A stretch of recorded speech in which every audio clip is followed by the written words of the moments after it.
que hay personas como ustedes que tienen interés por la literatura, por la cultura. Como siempre, lo repito, esa presencia de ustedes nos da mucho ánimo y es una solidaridad poderosa, una solidaridad de amigas y amigos que nos da también un impulso para seguir con nuestro trabajo, porque el trabajo que hacemos en el instituto está dirigido para ustedes, hacia ustedes, en el propósito de crearles otras preguntas, de traerles los temas de siempre, la cultura, la literatura, el lenguaje, la vida social, desde un ángulo diferente. Y, por supuesto, que esos temas que traemos no fueran posibles, no son posibles, primero, sin la escucha de ustedes, sin la atención de ustedes, sin la presencia de un público tan querido, al que nos debemos, como son cada uno de ustedes. Y también, por supuesto, como condición fundamental de este diálogo, nosotros somos un diálogo. Un escritor decía que una persona que lee un libro o que escucha no va a responder de inmediato, responde después, porque se lleva sus pensamientos, se lleva sus frases, se lleva las imágenes, y luego en su mente va a ir varando preguntas, emociones, sentimientos. Entonces, ustedes como interlocutores nuestros, nosotros como propiciadores de este encuentro, no podríamos existir sin los expositores, sin los artistas que nos visitan. Hoy tenemos a un invitado muy especial, un invitado muy querido para nosotros, para la dirección del Instituto de donde estoy. Voy a hablar un poco de él para que luego tenga pues, el espacio que le pertenece hoy. El Instituto de donde estoy es una institución que fue fundada en 1944 y hace parte de un gran acontecimiento que fue la derrota de uno de los ejércitos, tal vez el ejército más bárbaro en la historia de la humanidad, que llevó a campos de concentración metódicamente, los quemó, los empacó, los pesó, los procesó y volvió su piel, sus huesos, su cuerpo, su corazón, todo lo que uno es, lo volvió piel para muebles, lo volvió huesos para experimentos, los volvió, antes de llevarlos a los campos de concentración, los convirtió en material de experimentación, vaciándole la sangre literalmente, llenándolo de sustancias, o midiendo cuánto tardaba en morir algo. Eso era preciso. Que destruyó 20 millones de personas en Rusia, 5 millones de gitanos, no sé cuántos millones, 10 millones de judíos, destruyó la riqueza, destruyó un país. Cuando en Stalingrado en 1944 el ejército ruso logra derrotar a un poderoso ejército con su tecnología, con sus rituales, con su organización, con su estrategia militar, lo logra derrotar en Stalingrado. Nosotros en Colombia, los antepasados, las generaciones anteriores, fundaron este instituto. Pues este instituto pertenece a esa época cuando Colombia expresó su solidaridad con el pueblo de la Unión Soviética que asesinaba a Estado. Y nosotros, la doctora Consuelo Rodríguez, varias profesoras y esos científicos, bueno, directores, hemos mantenido esta casa, arduo mantener un esfuerzo cultural en Bogotá, porque en Bogotá hay una política contra la cultura. Una política, no les voy a contar yo, porque será con ustedes, diríamos, fundamos un movimiento para hacer algo, porque no podemos aceptar eso. Pero bueno, nosotros no nos gusta nada. Entonces hoy tenemos, como les decía, a un invitado muy especial. Es un joven que recién se ha graduado en el programa, el prestigioso programa de Filosofía y Letras en la Universidad Nariño del departamento de Nariño.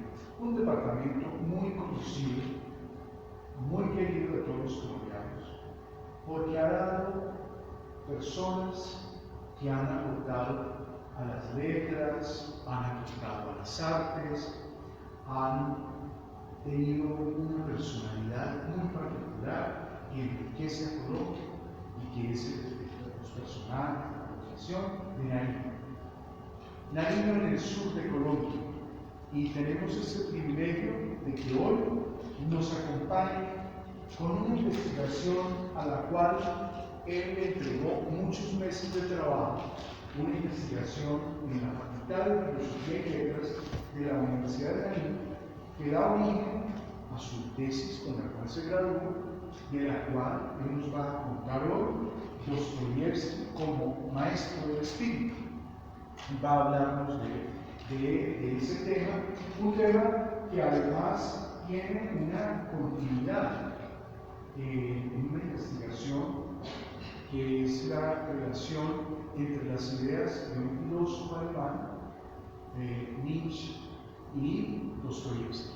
David Esteban Hernández Granda, el profesor David Esteban Hernández Granda, para quien yo pido un aplauso, que ha trabajado tanto. Gracias. David Esteban, el profesor, es también novelista. Ha escrito, es una persona con una gran productividad. Ha escrito novelas, Margot, otra novela, Tergelia, es también músico, compositor y investigador.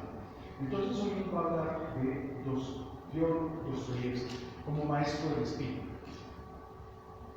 Está haciendo una carrera, comienza una carrera, o sea, empieza diciendo su palabra sobre un gran clásico que es Fyodor Dostoyevski. Fyodor Dostoyevski es una gran figura de las letras. Yo voy a dar unas pocas palabras para darle el uso de la palabra a nuestro discurso. Dostoyevski fue en 1886 quien, en la cima de su prestigio literario, el pueblo de Rusia le pide que haga un discurso literario en honor de Alexander Pushkin. Alexander Pushkin es el santo escénico, es el emblema, es el símbolo de Rusia. Es un poeta y un escritor.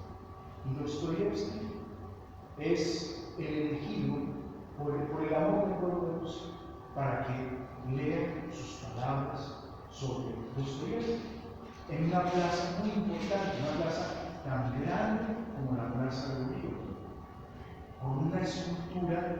Bolívar es muy grande, y con los siglos que les aumentará tu gloria, como crece la sombra cuando el sol declina. Decía, no me acuerdo sobre la gloria de Bolívar. Bolívar no tiene todavía su estatua de Bolívar, que se merece, ¿verdad? Para que le demos todo el honor, el amor y la gloria. La estatua de Pushkin es de Cruzado, y a esa estatua, junto a ella, ante una multitud, Dostoyevski, el maestro del espíritu, lee un hermoso, profundo discurso, hablando del sentido de la obra de Pushkin. Y Dostoyevski es el escritor que creó Crimen y Castigo, que creó Pobres Gentes, que escribió Los Endemoniados, que escribió docenas de ensayos, que escribió El Príncipe Idiota. Es un gran novelista que le recomiendo que lea. Me emocionó mucho, ya le doy la palabra a este expositor, porque cuando yo estudiaba literatura en Rusia, el primer trabajo que yo escribí en el segundo año fue sobre Paul Sands. Entonces, nuevamente, bienvenido, nuestro querido amigo David Esther. Un aplauso para él.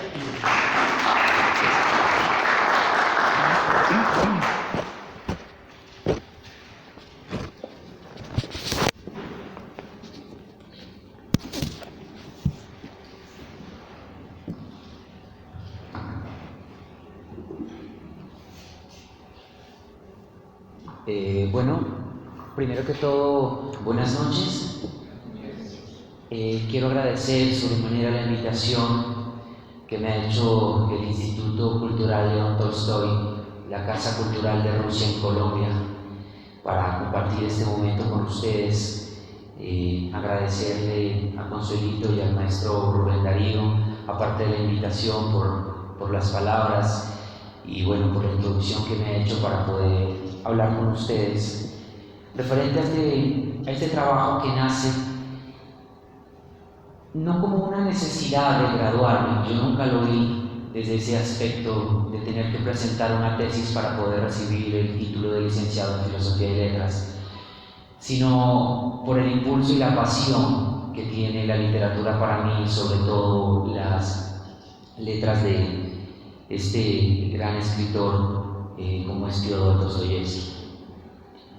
El nombre de la ponencia, Dostoyevsky como maestro del espíritu, es el nombre del próximo libro que voy a publicar, que es el resultado de la investigación que vine realizando por más de un año, trabajando mucho, leyendo bastante, muchísima información, muchos textos, muchos estudios. Y sobre todo, que es mi intención y es lo que quiero dejar en claro desde el momento en que vamos a iniciar con esta charla, es de que yo quise hacer una interpretación de Dostoyevsky, una interpretación personal, una lectura propia de lo que es Dostoyevsky, lectura individual e independiente, como muchas lecturas pueden haber. Yo siempre digo que cada libro está ante los ojos del lector y cada lector tiene una lectura única y diferente de la misma obra.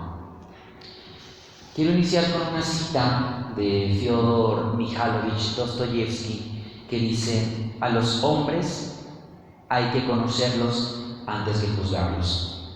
Y por eso yo creo que Dostoyevsky, sobre todo, antes que ser un escritor, antes que ser un ensayista, antes que ser una figura literaria, es un maestro del espíritu.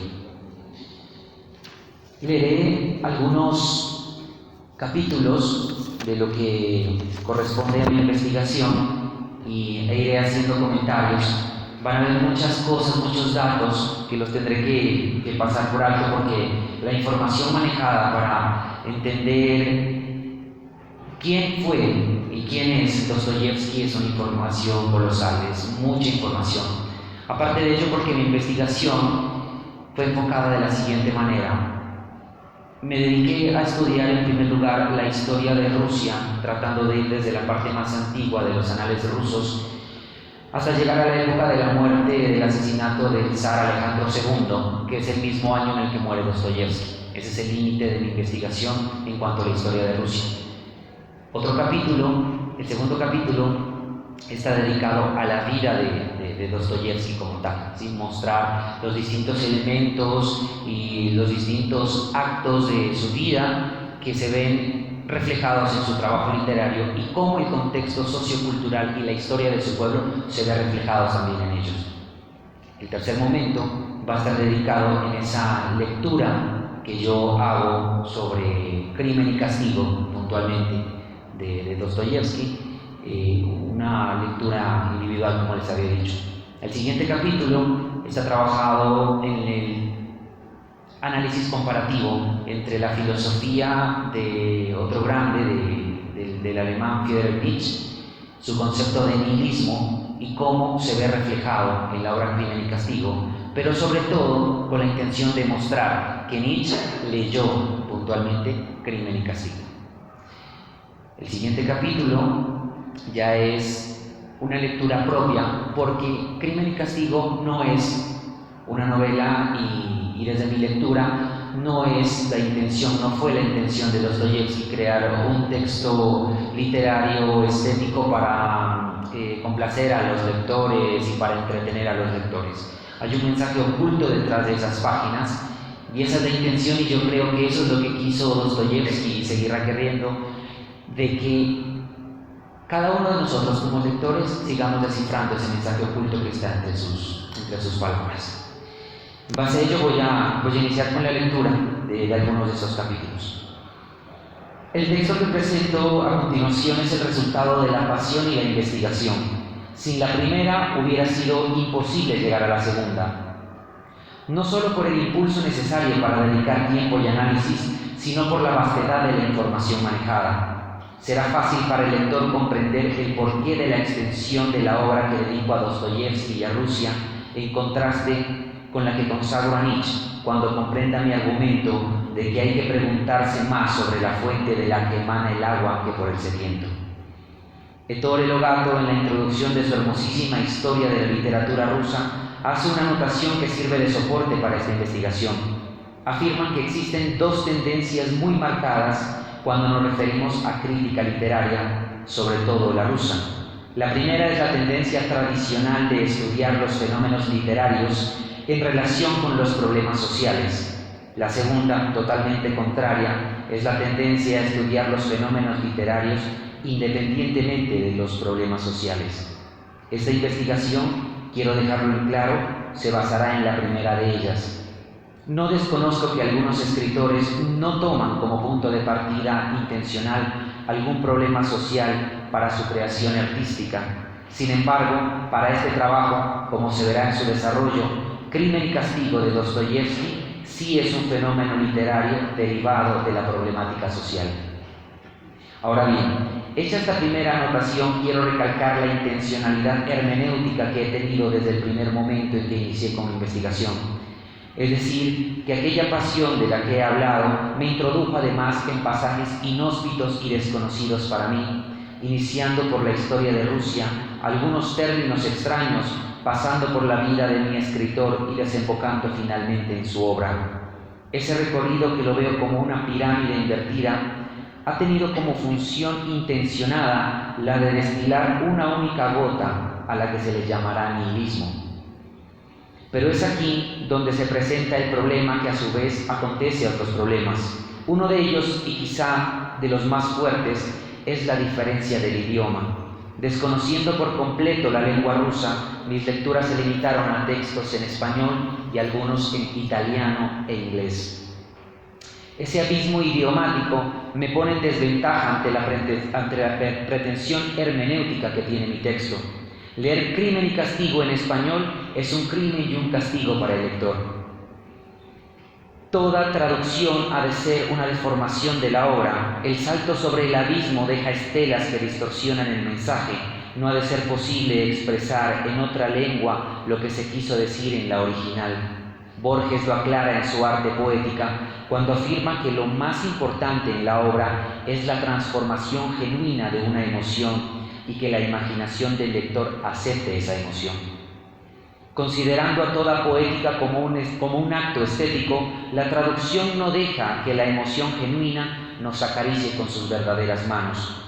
Por eso, tratando de plagiar a todo ese universo eslavo lingüístico, mis lecturas consistieron sobre todo en la relectura, acompañada de diccionarios de términos y símbolos. El segundo problema se encuentra en el tiempo. Siglos separan a dicha obra de mí. Siendo el idioma un ente vivo que evoluciona y cambia, el ruso hablado en el siglo XIX por Dostoyevsky difiere mucho del utilizado hoy en día. ¿Cuántas expresiones no habrán quedado bajo la nieve del tiempo? ¿Cuántas otras más no habrán nacido como las hojas de los abedules? Ni siquiera dominando el idioma ruso y estando frente al original de la obra Crimen y Castigo, me sería posible leerle en su intención primera. Las épocas crean nieblas entre ellas y la que existe entre casi 3 siglos es muy densa. El tercer problema se presenta en el contexto sociocultural. El ser es hombre e hijo de su tiempo. La cultura, el arte, la vestimenta y hasta la dieta me apartan de la pretensión sobre la obra. El cisma cristiano, el hachazo del rascol, también nos ha colocado en bandos opuestos. Dostoyevsky era ortodoxo y yo nací en el catolicismo. Jamás lograré entender lo que para él representó un icono, ni la importancia que le da el símbolo de la cruz en su narrativa. Como he dicho, todos estos problemas existen. Hay muchos más que se juntan para formar uno solo, que es el de la interpretación. El asunto se complica aún más si tenemos en cuenta que esta investigación incluye la perspectiva de Nietzsche, un filósofo que posee su propia mirada. Cuando me refería a la metáfora de la fuente al inicio, lo hice con el fin de indicar que el acercamiento se da desde Nietzsche hacia Dostoyevsky. Fue este quien leyó al escritor ruso y no al contrario. Es más, a pesar de ser contemporáneos, Dostoyevsky jamás tuvo conocimiento del filósofo alemán. Basándome en esto, mi trabajo se centra con mayor detenimiento y ahínco en el autor de Crimen y Castigo que en el de Aurora. Veo necesario escarbar más profundamente en Dostoyevsky y su idiosincrasia, pues es la candileja a la que se acerca el filósofo del mazo. ¿Cómo ha de ser posible intentar estrujar las páginas de una obra que desconozco por completo? ¿Cómo entender lo que quiso decir esa pluma si mi ojo de lector desconoce su caligrafía? Bien, Gadamer habló de la fusión de horizontes, es decir, de aquel choque de perspectivas culturales que se da cuando un individuo se acerca a cualquier conocimiento. Como he mostrado en mi rol de investigador, poseo un propio bagaje cultural, social, económico, histórico y lingüístico que afectará la forma en cómo abordo la obra. Las ideas que poseo se sobreponen al texto, me hacen de filtro, es el horizonte de perspectiva desde el que aprecio la novela. Es verdad que entre más cerca estén los horizontes del individuo y del conocimiento, mayor será la comprensión, y para mi caso estos se ven muy lejanos. No con ello siento desazón o melancolía, todo lo contrario, pretendo hacer lo que esté a mi alcance para juntarlos aún más. Es que este trabajo no es una culminación ni pretende serlo jamás. Es un primer paso que poco a poco se irá convirtiendo en un trote más firme. Habrá cosas que depurar, datos que aclarar, pasajes que anular, con el deseo de que otro se deje llevar por la pasión para continuar investigando. No pido excusas por los errores que el lector pueda encontrar. Por el contrario, lo animo para que los utilice como punto de inicio de su propia indagación. La investigación que presento a continuación es el resultado de mi interpretación, una de las miles que puede haber como lectores puede tener la misma obra. Mientras los 3 horizontes se fusionan, seguiremos viendo el mismo foco que titila en la penumbra. Ahora bien, ¿por qué hablar en nuestros días de nihilismo? ¿Acaso no hay temas más actuales como la tecnología o los agujeros negros? El nihilismo se ha convertido en una palabra muerta, sin sentido para la gran mayoría, decadente en las academias. Sin embargo, vaya como somos de nihilistas. Nuestra época es nihilista en esencia. La posmodernidad es la etiqueta que pusimos para tapar ese calificativo en desuso. El nihilismo emergió cuando comenzó a faltar el sistema de referencia tradicional, de ideales y de valores. Fue saliendo de su rincón. No apareció de la nada, porque el nihilismo es algo que siempre ha estado en nosotros, en todo momento, en todo paso, al igual que la muerte que acompaña a la vida. Cuando se ha apagado la candileja que va iluminando el sendero del hombre, alumbrando el trecho seguro, entre comillas, que todos deberíamos seguir, por el que ya se había caminado miles de veces, aparecen las tinieblas. Sopla un viento frío que nos congela hasta los huesos y nos deja en la oscuridad perpetua. Ahora que el camino ha desaparecido, quedan 2 opciones. O nos mantenemos inmóviles y estáticos a la espera de que la flama se avive, o nos atrevemos a dar el paso a la incierta penumbra en busca de caminos nuevos. Muchos han de caer en abismos eternos, pero unos cuantos lograrán llegar a casa por su propia avenida. ¿No es esto lo que nos sigue ocurriendo? ¿Acaso el nihilismo no continúa acechándonos? ¿Realmente no hemos construido nuevos caminos por los que todos continuamos transitando? Ya es hora de que se apague de nuevo esa flama. Nietzsche se pregunta: nihilismo, falta el fin, falta la respuesta al para qué. ¿Qué significa nihilismo? Que los valores supremos se desvalorizaron. Esa depreciación de los valores es una constante que se ha repetido en muchas épocas y que ha surgido como estallidos sobre todo el orbe. De pronto Grecia cayó en decadencia, le sigue España, Inglaterra, Francia, Alemania, América y Rusia. Fuegos de artificio van mostrando los lugares por donde el nihilismo ha comenzado a sacudir las sociedades y las creencias.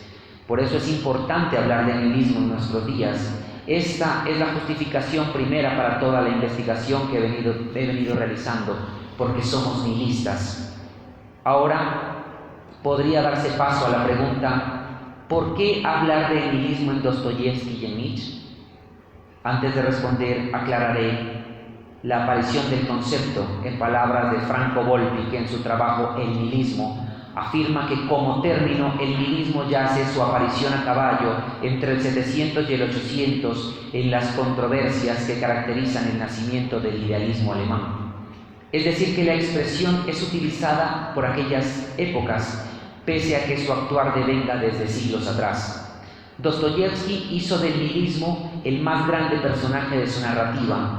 Por su parte, Nietzsche lo condensó como piedra angular de su filosofía. El escritor ruso nunca leyó al filósofo alemán, pero este sí conoció su trabajo y encontró en Dostoyevsky a un espejo, un hermano guerrero que había estado librando la misma batalla, el uno desde la filosofía, el otro desde la literatura. La sombra oscura del nihilismo había tocado el alma de dos hombres, de dos pensadores separados por kilómetros de distancia, por el idioma, por la religión, por los contextos en los que se desarrollaron sus vidas. Pese a ello se encuentran en un solo punto, los dos mirando hacia la misma estrella, cada cual desde su nave solitaria. El espíritu de la época, que podría ser el de cualquier concepto, se riega como la tinta sobre el mapa ignorando fronteras e ideologías. Alemania y Rusia se ven conectadas a través de este puente. Dostoyevsky absorberá la realidad de su época. El hombre es hijo de su tiempo, recordemos, y por su parte Nietzsche encontrará en él a ese maestro que le guiñará el ojo, advirtiéndole que el nihilismo ha comenzado a subir la escalera con el hacha en la mano. El presente trabajo está dividido en varias partes, en varias piezas. No ha sido arbitraria esta división. En ella busco tener una secuencia de doble intención. Por una parte, mostrar que Dostoyevsky atrapa en su obra Crimen y Castigo la realidad de su época, que es herencia desde los orígenes de Rusia. Por otro lado, poder llevar al lector a través de una narrativa dinámica y lógica que le permita comprender la tesis que intento demostrar, entre varias, que Nietzsche leyó la mencionada novela de Dostoyevsky y que éste actuó como una reafirmación de su propuesta filosófica, basándome en ambos autores en el concepto que estoy trabajando del nihilismo. La primera de estas partes estará dedicada a desarrollar la historia sociopolítica de Rusia. Mi intento, de por sí ambicioso, es el de volver a los anales históricos de esta nación e ir pasando por los momentos más importantes de su fundación y desarrollo. El recorrido está definido por aquellos acontecimientos que marcaron al pueblo ruso, el paso de los diferentes zares y sus decisiones, las invasiones, la religión, la influencia de Occidente, las luchas internas, hasta llegar a la fecha en que muere Dostoyevsky. La segunda parte está enfocada en la vida de este escritor, una especie de biografía que nos llevará desde algunos de sus antepasados más nobles, su familia, su infancia, los traumas por los que tuvo que pasar, su adolescencia, sus primeras obras, la condena a muerte, su exilio, su sufrimiento, su enfermedad, sus matrimonios, su adicción al juego, su precaria situación económica, su reconocimiento, sus viajes y finalmente su muerte. Este capítulo estará directamente conectado con el anterior y el siguiente. Las partes de esta obra son un todo, es un engranaje en el que no puede faltar ninguna de las piezas porque fallaría la mecánica a la que he pretendido llegar. El hecho de hablar únicamente de Dostoyevsky lo hago con la finalidad de mostrar cómo las decisiones de los zares, los giros que fue teniendo su patria a lo largo de la historia, la influencia de la religión y las costumbres tuvieron mucho que ver, si no en su totalidad, en la formación del escritor.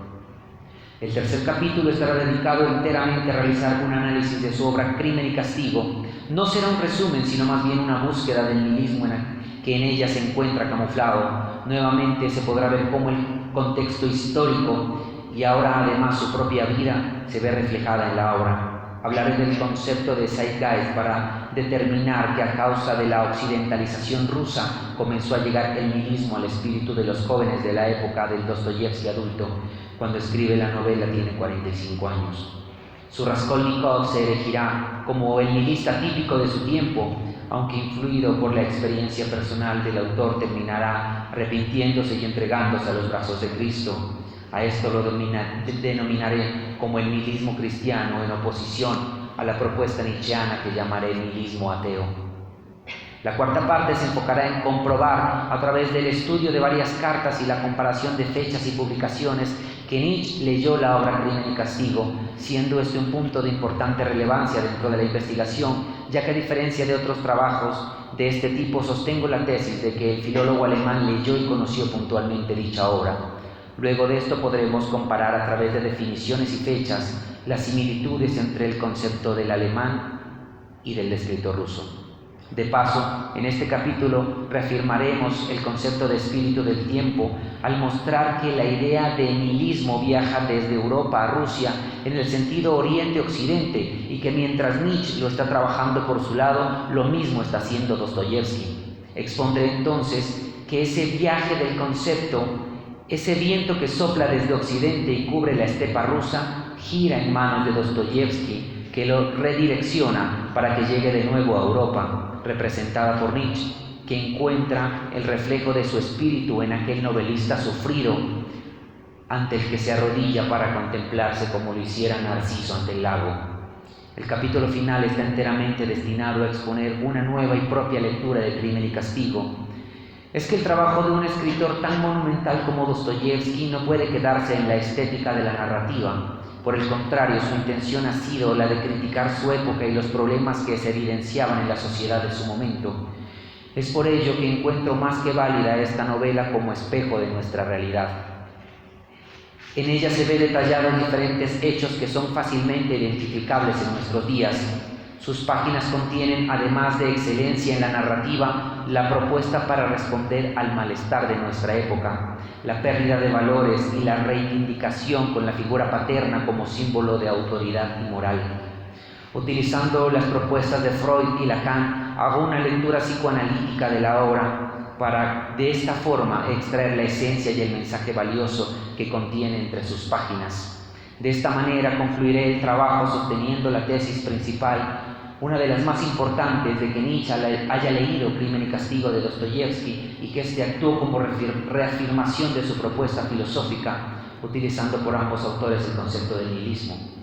Este trabajo está presentado en forma de ensayo investigativo histórico, por lo tanto basado en hechos reales. Quise utilizar este género para tener la libertad de contar todo lo que he investigado de una manera propia y crítica, dando mi opinión personal y presentando así mi análisis. Sobre decir que la historia de Rusia es de por sí una novela maravillosa.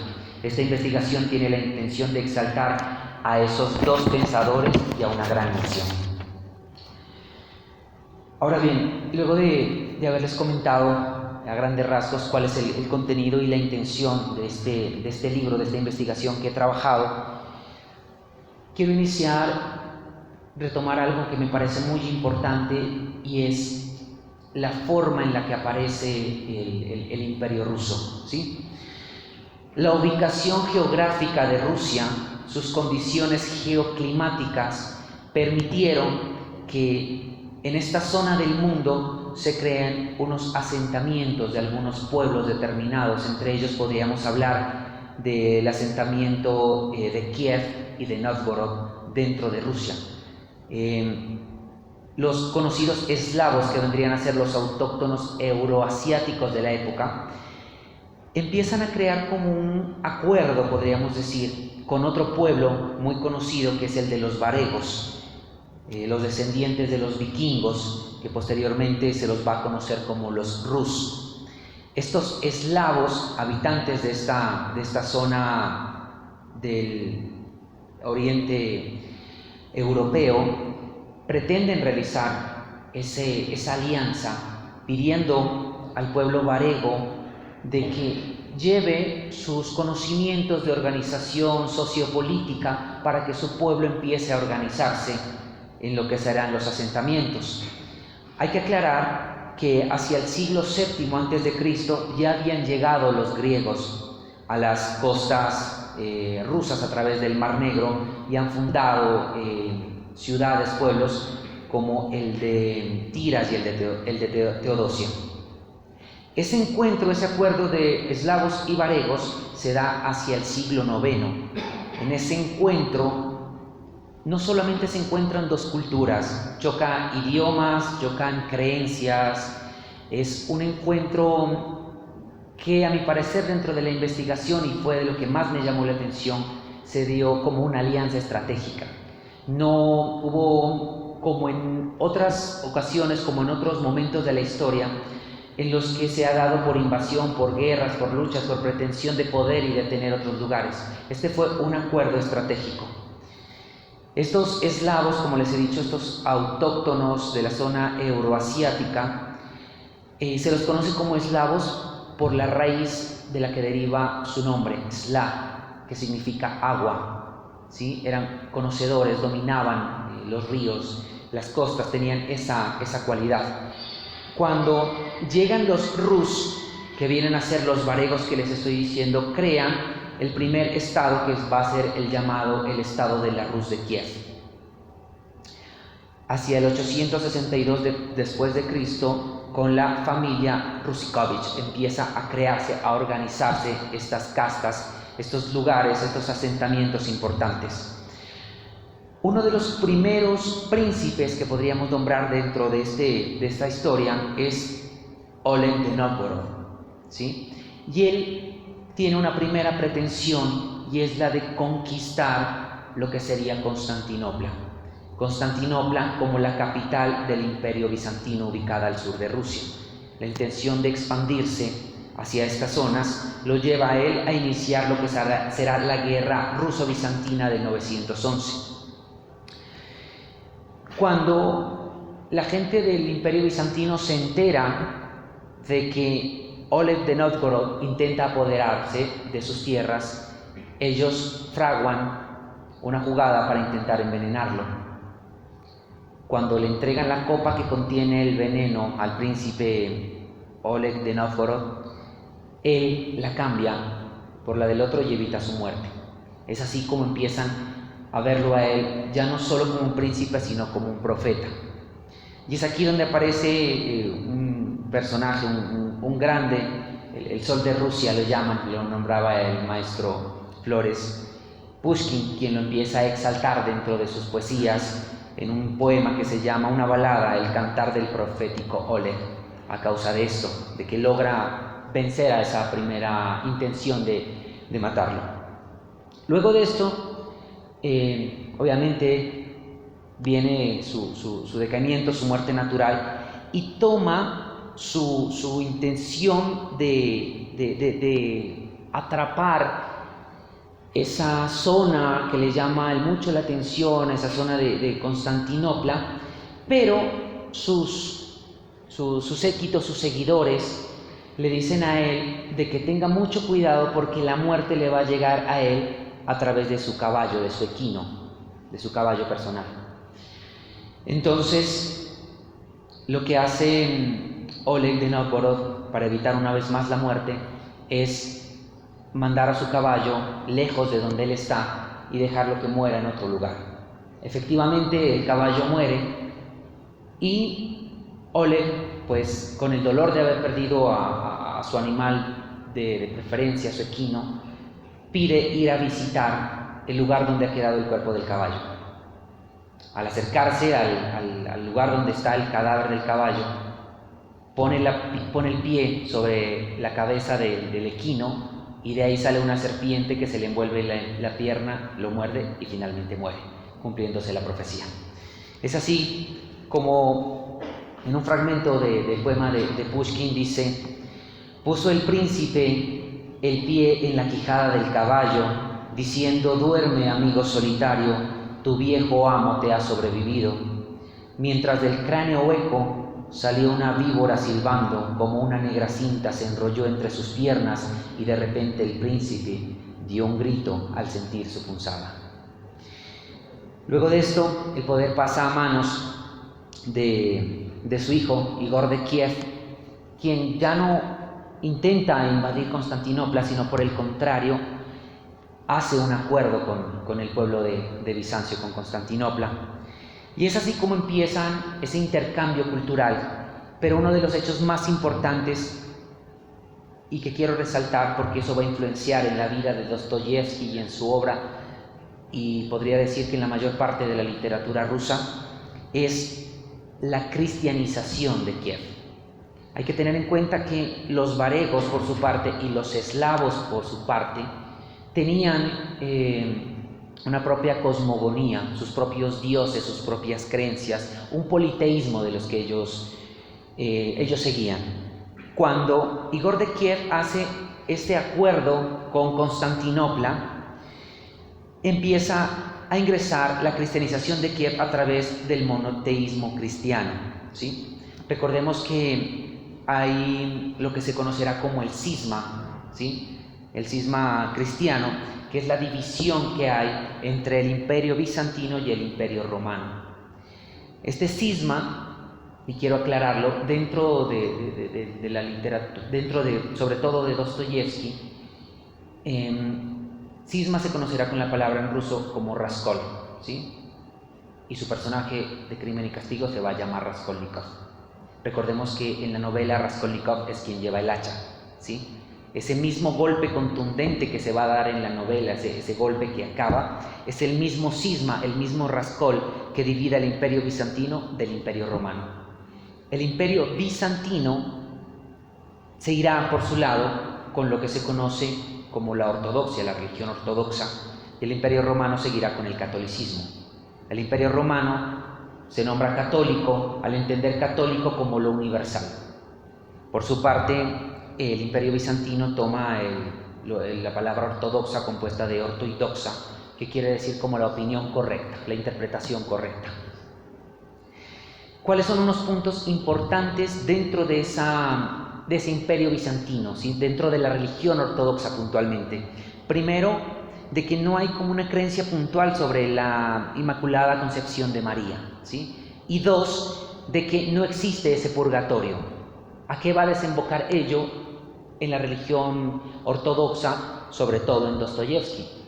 Al no existir ese purgatorio donde los católicos se pretende que es el lugar donde tú pagas tus penas, donde tú te purificas para continuar, vas a tener que vivirlo en este mundo, ¿sí? en esta vida, y es por eso que los personajes de Dostoyevsky muestran el sufrimiento de todos los días, ¿sí? No existe ese más allá donde vas a poder depurar tus pecados, todo lo que te ha pasado. La depuración de todo esto se debe dar aquí, en este plano, en esta vida que llevas.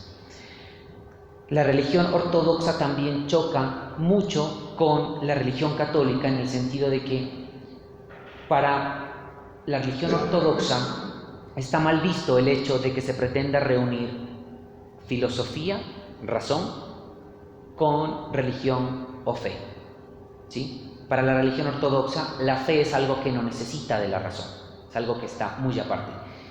Por el contrario, para la religión católica, la fe y la razón, la religión y la filosofía van de la mano, como los trabajos que hizo en su momento San Agustín, Santo Tomás, donde se intenta unificarlos. Para la religión ortodoxa, esta pretensión católica de unir religión con filosofía, con fe con razón, es un acto, podríamos decir, una herejía, puesto que la filosofía es el resultado de la mitología griega antigua, de todos los dioses del panteón griego antiguo y todas estas influencias. Por lo tanto, será un paganismo mezclado con una intención de religión, ¿sí? Y esto se ve muy marcado en la narrativa de Dostoyevsky. Cuando inicia entonces ese proceso de cristianización de la Rus de Kiev, cuando Igor permite que Constantinopla ingrese, se empieza esa fusión de creencias.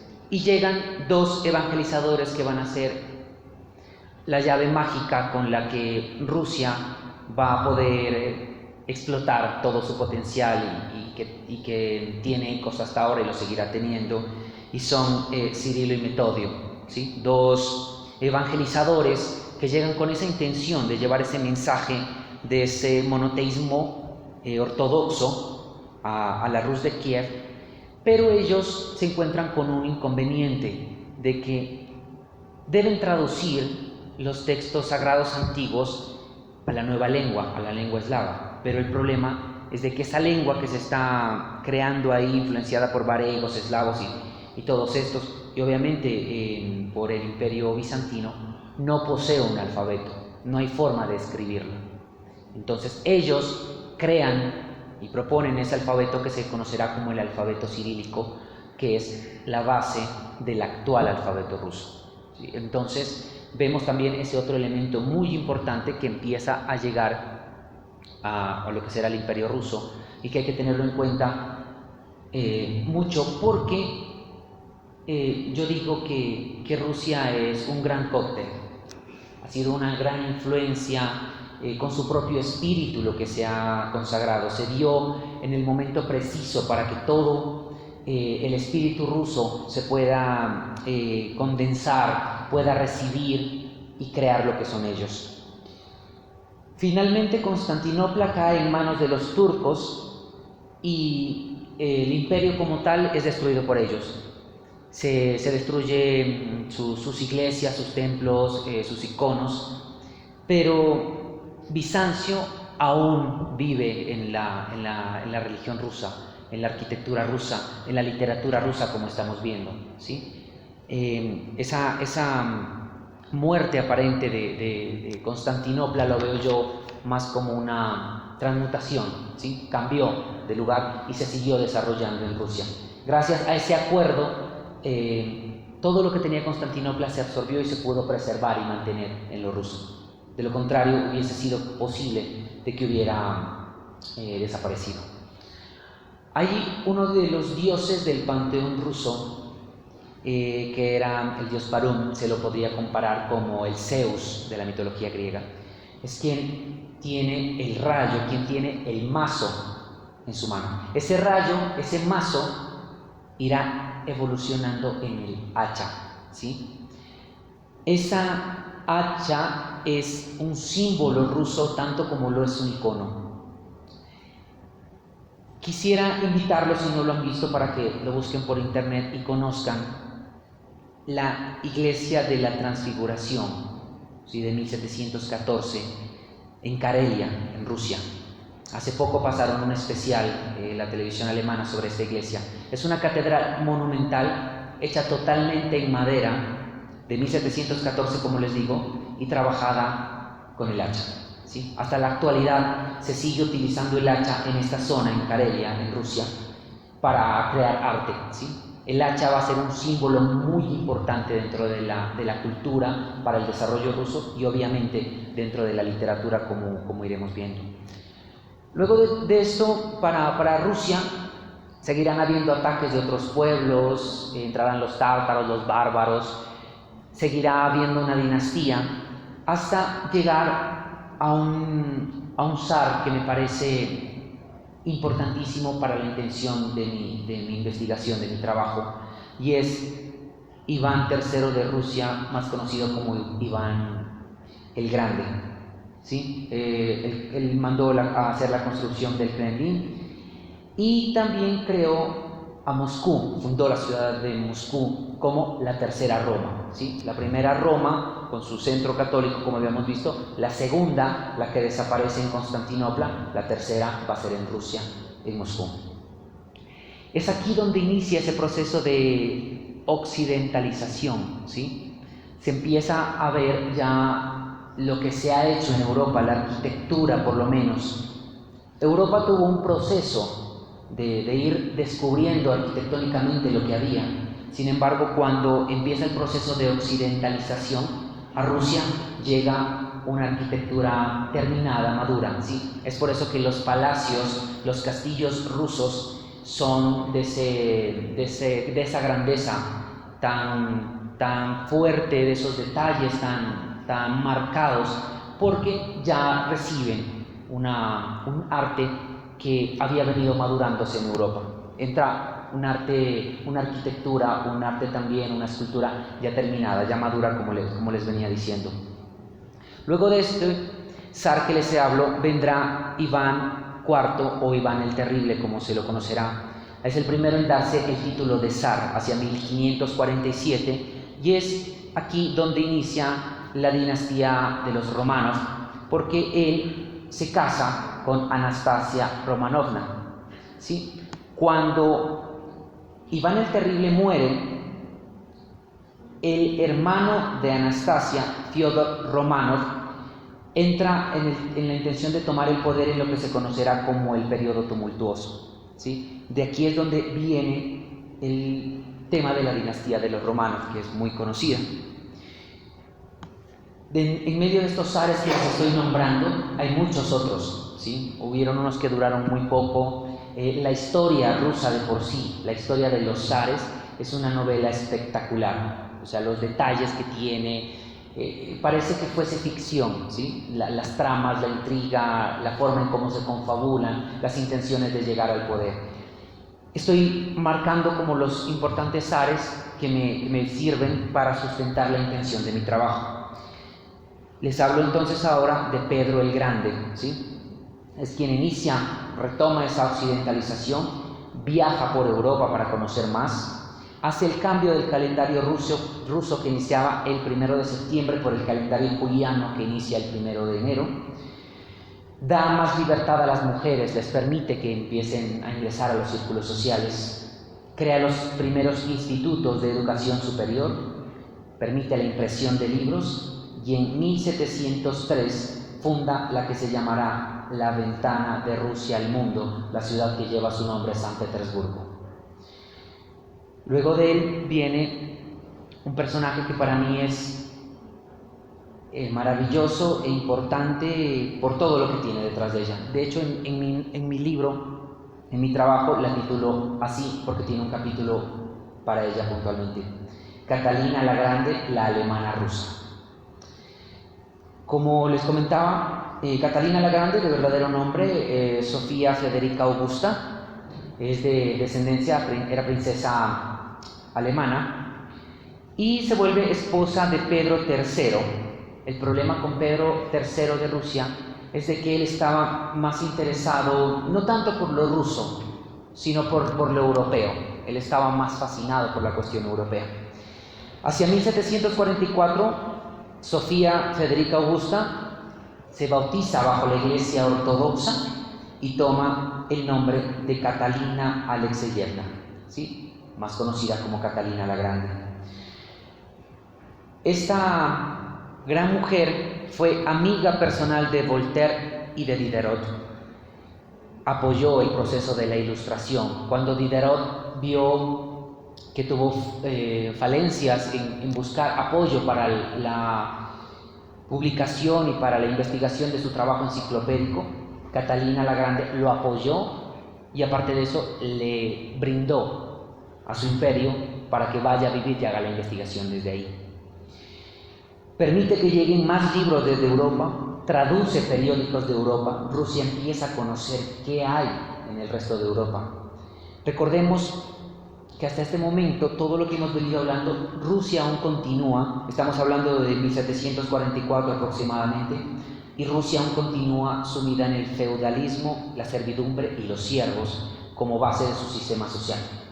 En el resto de Europa ha pasado la Ilustración, está a punto de estallar la Revolución Francesa, pero Rusia se ha mantenido aislada de esta otra parte del mundo, de lo que es Occidente. Cuando empiezan entonces a llegar estos libros europeos, estos diarios con noticias de Europa, empieza a surgir algo en el alma del pueblo ruso. Un preguntarse, ¿qué hay más allá? ¿Qué es lo que está ocurriendo?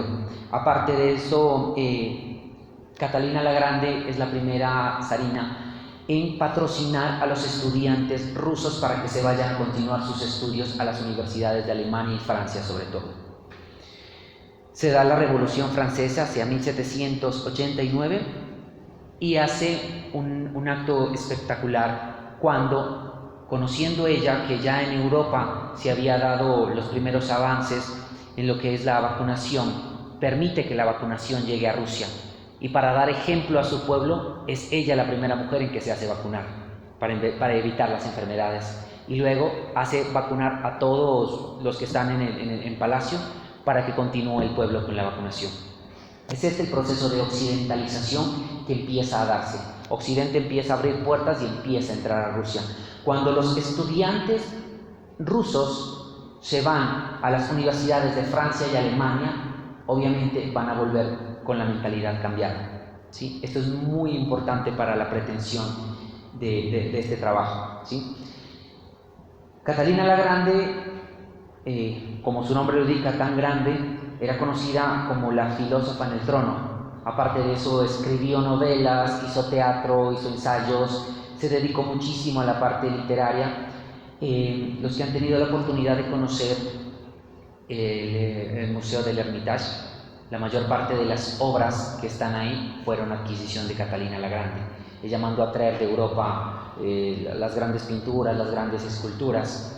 Y como un paréntesis, les recomiendo para los que quieran ahondar más en esto, en hacer un recorrido en el Palacio del Hermitage, ver el documental que se titula El Arca Rusa, ¿sí? Es un documental en formato película, donde te van a llevar haciendo un recorrido por todos los grandes palacios y se recrea el Hermitage cuando estaba habitado por estos zares.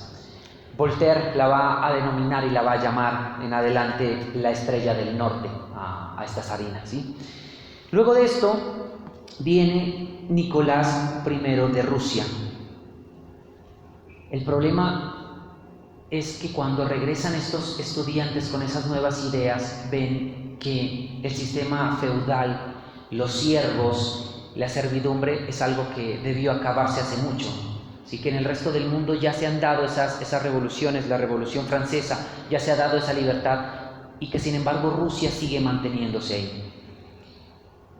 Estos estudiantes serán los que se conocerán más adelante como los de la inteligencia en Rusia, ¿sí? Vienen con esas nuevas ideas, y es aquí donde podemos encontrar los primeros vestigios del nihilismo.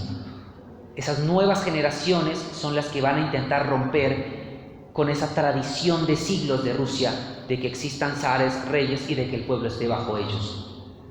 A esto le va a hacer un trabajo literario, le va a dedicar una de sus obras el gran Iván Turgenev, con Padres e Hijos, con su personaje Bazarov, ¿sí? Al leer esta obra nos damos cuenta cómo ese Bazarov es ese nihilista ruso que está harto de lo mismo y que propone de que ese sistema debe acabarse, debe romper. Aparte de ello, vemos ese cisma entre las generaciones antiguas de los rusos que pretendían que el zar había que mantenerlo, porque el zar no era solamente un personaje que daba leyes, sino que era el elegido para guiar al pueblo, ¿sí? Recordemos también que Rusia es la tercera Roma, ¿sí? O sea, tienen los rusos una responsabilidad grandísima de sostener y de proteger la religión, y entonces el llamado a esto va a ser el zar, junto a los líderes de la iglesia. Entonces está en la obra de Turgenev la generación antigua de los rusos que no permiten romper con eso, y los jóvenes que están cansados de lo mismo y dicen: tenemos que acabar con esto, ya no podemos permitir que haya más siervos, que haya más feudalismo, más servidumbre. Aparte de eso, porque hay que tener en cuenta de que en el momento en que se vendían las tierras, tú como dueño las vendías con los siervos que tenías, ¿sí? Tu riqueza se contaba en cuántas hectáreas tenías, cuántas hectáreas de árboles sembrados y cuántos siervos tenías. Así se contaba la riqueza que tenían. Y si yo vendía esas tierras, las vendía con todos los siervos. Es decir, que eran algo de mi posesión, dada por orden del zar que estaba en su momento. Ahora bien, cuando sube Nicolás I de Rusia al poder, se da la que se conocerá como la rebelión decembrista, que se da el 26 de diciembre de 1825. ¿Qué ocurre? Estos jóvenes que han llegado del resto de Europa vienen con una filosofía materialista, vienen influenciados por Hegel sobre todo, y pretenden derrocar a este zar. Sucede que antes de que esté Nicolás I de Rusia en el trono, estaba su hermano Alejandro I, y hay unos hechos muy importantes con Alejandro I. Uno de ellos es que no dejó descendencia, no tuvo hijos. Y al no tener hijos, por ley de sanguinidad, sería su hermano siguiente el que tome el poder. Su hermano siguiente, el hermano siguiente de Alejandro I, es Constantino. Todo el pueblo ruso está muy contento, está muy feliz, puesto que Alejandro había continuado ese proceso de occidentalización. Y Constantino era un príncipe de una mente muy abierta. Entonces los rusos dijeron: si sube Constantino, el proceso va a seguir, vamos a continuar en esta búsqueda. Aparte de que la muerte del zar Alejandro I es un total misterio, ¿no? Hacia 1926 se abrió la tumba del zar y se la encontró vacía, nunca se encontró su cuerpo. Según unas cartas, se pretende que este zar decidió dejar la vida del imperio, los lujos, para apartarse hacia una zona de Crimea, para ocultarse en unas cuevas y vivir en meditación, ¿sí? En la búsqueda espiritual. Es de aquí, para los que también hayan leído Los hermanos Karamazov de Dostoyevsky, donde se tomará la figura de Zósima, el Staret, el cura que está meditando en la cueva, que siempre está entregado a la cuestión espiritual. Es una alegoría al zar Alejandro I, por su pretensión de que se haya perdido. Entonces, aparte de eso, de que este zar Nicolás I es muy importante, porque el 17 de noviembre de 1825 es quien derrota a Napoleón. Hace la derrota de Napoleón y logra ingresar a Francia con todas sus tropas. Entonces es un personaje muy importante dentro de la historia rusa. Como les decía, muere Alejandro y todo el mundo está esperando que suba su hermano Constantino al poder. ¿Cuál es la sorpresa del pueblo ruso? De que Constantino, cuando su hermano Alejandro estaba vivo, renunció a tomar el poder y se lo cedió a su hermano Nicolás I de Rusia, ¿sí? Una persona que venía con lo que se conocerá también como el despotismo ilustrado, ¿sí? Él venía con esas tendencias de que los esclavos deben continuar siendo esclavos, no podemos dar libertad, y todo el sistema debe mantenerse en lo feudal. Es así como se da la revolución decembrista. Se juntan exmilitares, se juntan artistas, se juntan jóvenes, se juntan pensadores, poetas, pintores, escritores, y pretenden derrocar a Nicolás I de Rusia. Cuando llegan a enfrentarse fuera del palacio, son aproximadamente 3.000 personas, pero el zar Nicolás I de Rusia sale con una tropa de 9.000 militares. Los detiene a todos, a la gran mayoría hubieron bajas por ambos lados, y lo primero que hace es mandar a prisión al poeta Pushkin, ¿sí? Porque era peligroso leer su poesía, porque esa poesía estaba causando esa rebelión en los jóvenes. A los que pudieron capturar los mandaron a trabajos forzados a Siberia, a cadena perpetua, y a los líderes de la revolución decembrista los terminará mandando a ahorcamiento en la plaza delante de todos, ¿sí? Como uno de sus métodos para infundir el terror y para evitar que esas cuestiones se sigan dando. Hacia el 16 de noviembre de 1849 aparecen varios círculos intelectuales secretos y clandestinos, ¿sí? Donde todavía se está leyendo a Pushkin en secreto, donde se lee a Gogol, donde se está leyendo libros prohibidos europeos, y donde se está confabulando ideas que son peligrosas para el zar. Uno de estos círculos se va a llamar el Círculo de Petrashevsky, y en estos círculos empieza a asistir Fyodor Dostoyevsky de manera clandestina la noche de los viernes para reunirse con sus amigos, a hablar de lo que está ocurriendo en Europa y del problema que está pasando en su tierra, en su región, en su Rusia, ¿sí?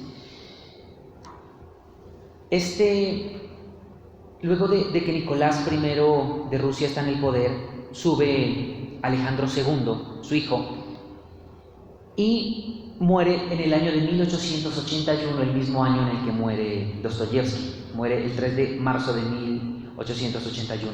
Para un 3 de marzo también, pero de 1861, Alejandro II da la libertad total a los siervos y a los esclavos, ¿sí? Es un momento histórico para Rusia, se da la libertad de todos ellos. Y el asesinato de Alejandro II de Rusia es también de por sí toda una novela, la forma en cómo se tramó, la forma en cómo se estudió, sabían en qué momento iba a pasar, por qué calle, a qué horas tenía que estar en tal parte para colocar la dinamita debajo del puente. 2 de los lugares donde estaba lista la dinamita fallaron y a la última terminan arrojando dentro del carruaje del zar una carga explosiva que termina amputándole las piernas y termina con la muerte del zar Alejandro II. Es así como aparece entonces algunos de estos elementos que les he estado comentando dentro del bagaje literario de Dostoyevsky, de Fyodor Dostoyevsky. Pero la pregunta entonces es, ¿quién fue Dostoyevsky? Yo encontré un dato hacia el año 1506, en una crónica lituana, se da la primera, se nombra algunos de los anales de su familia, podríamos decirlo. En una donación que le hacen a un boyardo llamado Daniel Ivanovich en Dostoyevo, en la zona de Pinsk, aparece esta familia que se asienta en este lugar, ¿sí? Es desde aquí, desde esta zona conocida como Dostoyevo, que ellos van a tomar el apellido Dostoyevsky. De esta familia, aparte de esto, porque dentro de esa descendencia de los Dostoyevsky, estoy hablando de 1500, siglo XVI, desde allá hubieron curas, hubieron médicos, hubieron literatos, pero también hubieron asesinos, hubieron criminales, ¿sí? Ese bagaje, ese pasado, viene también en la sangre de Dostoyevsky. Es así como Mikhail Andreyevich se casa con María Fyodorovna y de aquí nace, el 30 de octubre de 1821, Fyodor Dostoyevsky. Recordemos que el padre de Dostoyevsky es médico. Él trabaja en el hospital de pobres, ¿sí? Y es ahí, en un lugar apartado, pero dentro del mismo hospital donde nace Dostoyevsky, Fyodor Dostoyevsky, y empieza a conocer de la vida de esas personas miserables que están sufriendo, están padeciendo, están buscando un alivio, ¿sí? De esos miserables podría llamarse que están ahí. A pesar de ello, su padre le tiene terminantemente prohibido acercarse más allá o ir donde están los niños que están en el hospital. Dostoyevsky esperaba los momentos en los que su padre estaba durmiendo para irse callado y acercarse y jugar con esos niños, ¿sí? Empieza a darse esa sensibilidad dentro de su corazón. La familia Dostoyevsky logra comprar unas tierras, ¿sí? en una zona que se conoce como Tula, en Rusia. En Daroyov se llama la zona, y ellos compran esas tierras con 100 siervos incluidos. Esta es como la casa de campo, digamos, de la familia Dostoyevsky. Es uno de los lugares favoritos para Fyodor de pequeño, porque su padre siempre fue muy estricto, ¿sí? Su padre los mantenía a sus hijos en total estudio, en total silencio. Esto va a hacer también que Dostoyevsky se vuelva una persona muy ensimismada, ¿sí? Que a diferencia de los demás niños que están jugando, él tenga que estar en silencio en la casa y por lo tanto va a tener que empezar a pensar desde sí mismo, desde dentro, ¿sí? Esto es lo que se va a ver en su futuro como escritor desarrollado, puesto que todos sus personajes son esas ideas que él las viste del velo de un personaje, ¿sí? Pero son ideas, son sentimientos, son desgarros del alma que él mismo vivió, que los intenta atrapar en su narrativa. En esta casa de campo, cuando Dostoyevsky lograba ir con su madre, empieza a conocer a los siervos. Él se volaba callado de su casa para irse donde estaban los siervos y jugaba con ellos, les escuchaba anécdotas, pasaba todo el tiempo que más podía en el regazo de aquellas mujeres, en esas familias humildes. Es aquí donde Dostoyevsky empieza a ver a esos que en futuros serán esas pobres gentes de su narrativa. Llega un primer momento fuerte para la vida de Dostoyevsky dentro de los muchos que va a tener, y es la muerte de su madre, que se da el 27 de febrero de 1837. Su madre tenía unos problemas, unas afecciones respiratorias y finalmente muere. Pese a ello, siempre va a quedar en su memoria el hecho de que su madre y su padre los hayan reunido después de la cena para leer a Víctor Hugo, a Dickens, a Pushkin. Pushkin se va a volver la figura, el emblema para Dostoyevsky. Aparte de ser el poeta de Rusia, es el poeta de Dostoyevsky. Lo va a leer desde niño. De hecho, juega con su hermano Mijail a ver quién se aprende más rápido o cuántos poemas se pueden aprender más rápido de Pushkin. Dostoyevsky de niño se creía Pushkin. Esos eran los juegos de él. El primer golpe entonces está cuando muere su madre, y el segundo golpe se da casi continuo con la muerte de Pushkin en un duelo. Son dos duelos que él debe cargar, y él dice en una de sus cartas que de no haber sido por el duelo que llevaba de su madre, él hubiera llevado el duelo por Pushkin. Su padre obviamente queda muy afectado y termina cayendo en el alcoholismo, ¿sí? Decide por lo tanto enviar a los dos hermanos, a Fyodor y a Mijail Dostoyevsky, a que hagan unos estudios en San Petersburgo, en la Escuela Militar de Ingenieros. Mientras está en la Escuela Militar de Ingenieros, Fyodor Dostoyevsky sufre muchísimo porque está en lo que él no quiere. Él desde un primer momento sintió la afinidad por las letras, entonces se sentía obligado a estudiar algo que no le interesaba. Es así como de forma callada, en secreto, en las noches mientras todos duermen, él bajo una vela está leyendo a Balzac, por ejemplo, una de sus grandes influencias literarias, y de quien más adelante será el primero en hacer la traducción de la novela de Eugenia Grandet al ruso. Estando en la Escuela de Ingenieros, viene otro golpe contundente para Fyodor Dostoyevsky, y es que cuando presentan los exámenes y encuentran los resultados finales, él logra pasar, pero su hermano no, y lo separa. Ese momento, esa separación que se da para los hermanos Dostoyevsky es un golpe fuerte para los dos, porque ellos siempre fueron una sola alma, jugaban juntos, dormían en la misma habitación, eran cómplices en todo. Entonces ese es un momento fuerte en la vida de Dostoyevsky. El tercer momento, otro de los momentos fuertes, se da en 1839, cuando estando en la escuela, estudiando en la Academia de Ingenieros, le llega la noticia de que su padre ha sido asesinado. ¿Y de qué forma? De la peor manera que le puede ocurrir a Dostoyevsky. Su padre fue asesinado por los propios siervos a los que él trataba mal. Entre todos, una noche deciden asesinarlo, al padre de Dostoyevsky, a Mijail Andreyevich. Es aquí donde ocurre uno de los hitos detrás de lo que es el mito Dostoyevsky, la cuestión del parricidio. Dostoyevsky, como lo afirma en una de sus cartas, siempre tuvo la idea pululante del asesinato del padre. ¿Sí? Él siempre tuvo la idea de eso. De hecho, pregunta en una de las cartas, ¿quién de nosotros no ha tenido en algún momento la idea de asesinar al padre? Este hecho, y lo hará en un análisis muy profundo Freud, que se llama el parricidio en Dostoyevsky, es ese análisis, porque cuando Dostoyevsky se entera de que su padre ha muerto, empiezan en él los ataques epilépticos. Desde el psicoanálisis se pretende entonces que es la cuestión de culpa, ¿sí? A pesar de no haberlo hecho él, se ve culpable de haberlo deseado, y al enterarse, su psiquis empieza a reaccionar. Estos ataques epilépticos lo van a acompañar durante el resto de su vida.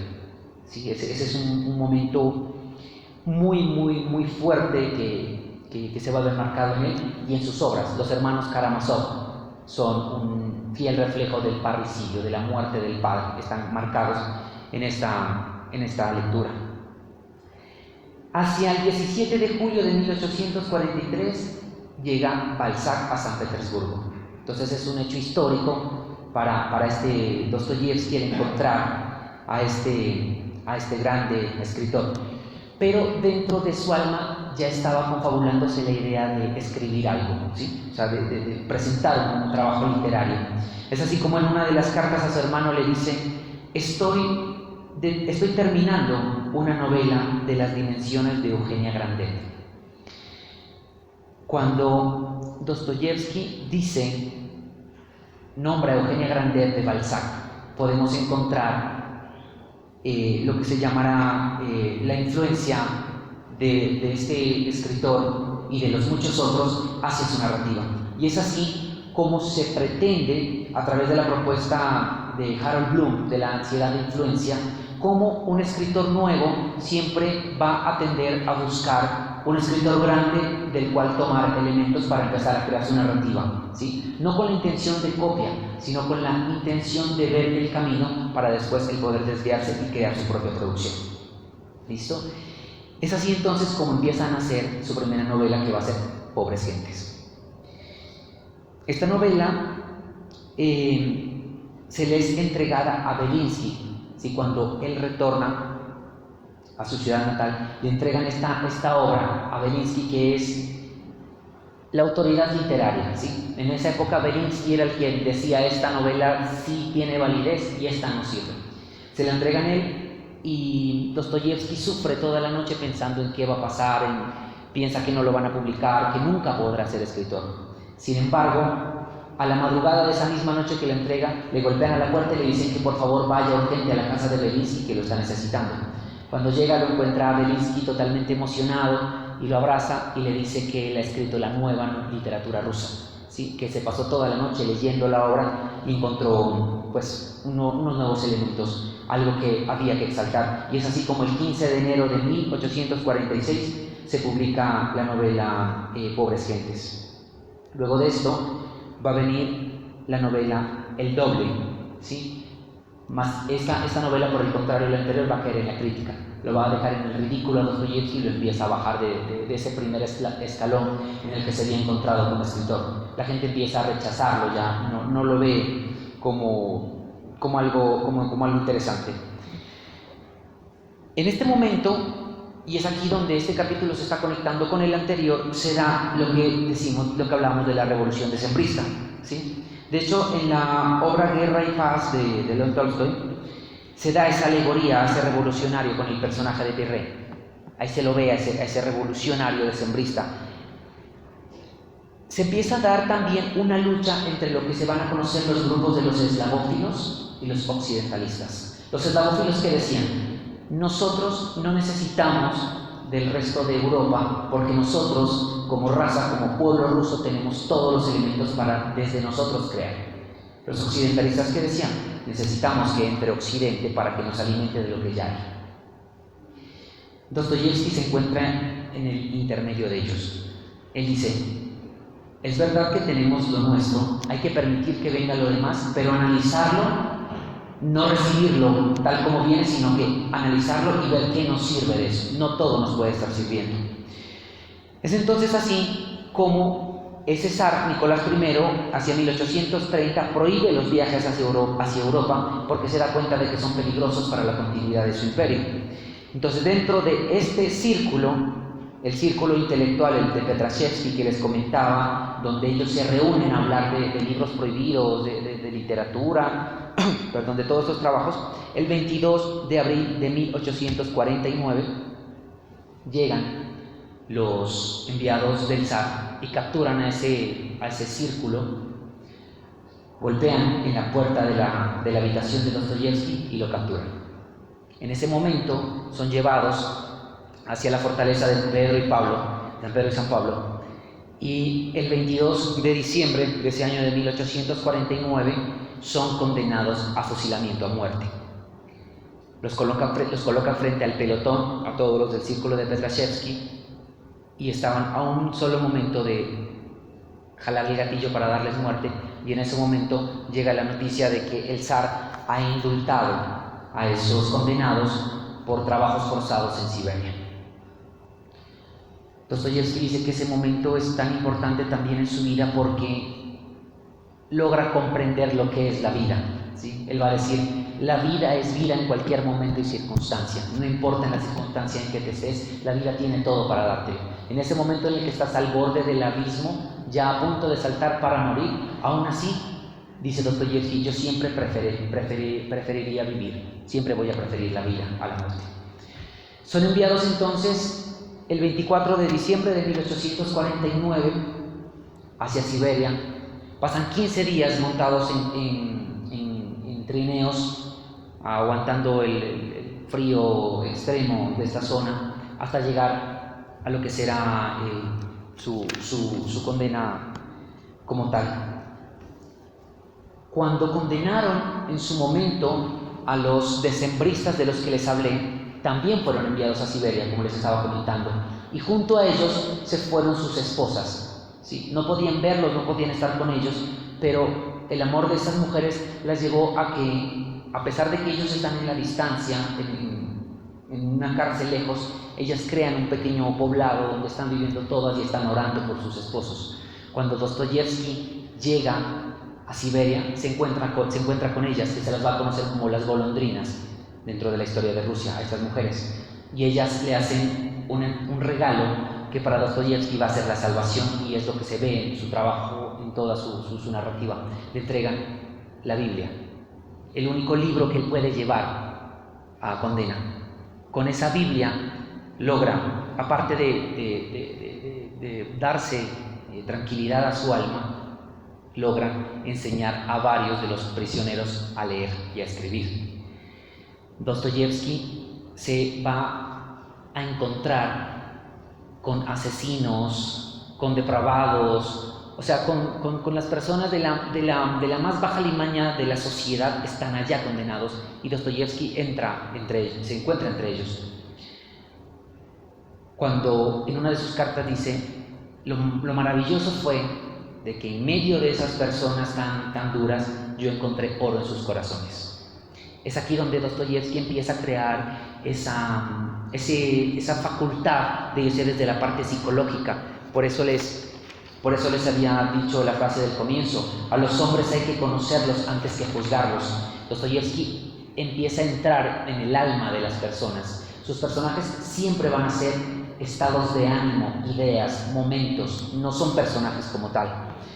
Bueno, entonces les entregan esta Biblia para que él empiece a pasar sus momentos, y es aquí también donde van a hacer una de sus grandes obras, que será la Memorias de la Casa Muerta, ¿no? En ellas va a narrar cómo es el suplicio de estar en prisión, qué personajes se encontró allá, y los análisis psicológicos que está haciendo Dostoyevsky. Recordemos que Nietzsche lo nombró a Dostoyevsky, y él lo afirma y dice: Nietzsche es el único psicólogo que me ha enseñado algo, ¿sí? Cuando Nietzsche logra leer las obras de Dostoyevsky. Luego de esto, Dostoyevsky termina su condena en Siberia y lo mandan a una ciudad que se llama Omsk, en Rusia, con un poco más de libertad. Él empieza a dar clases particulares de francés. Recordemos que había leído a Balzac y desde pequeño venía muy influenciado por esto. Empieza a dar clases de francés. Y en esas clases conoce a un personaje que será también un maestro, que se llama Isayev, ¿sí? Se vuelve amigo de este personaje, que aparte de eso se la pasaba en las cantinas tomando siempre. Y Dostoyevsky lo que hacía, irlo a acompañar para estar escuchando lo que le contaba, ¿sí? O sea, Dostoyevsky, cuando tenía dinero, por eso sufrió mucho la cuestión de la pobreza, pagaba a la gente que estaba en la calle para que se siente y le cuente cosas, ¿sí? Él le interesaba mucho saber qué sientes, qué piensas, por qué estás así, qué te ha llevado a ese sufrimiento, ¿sí?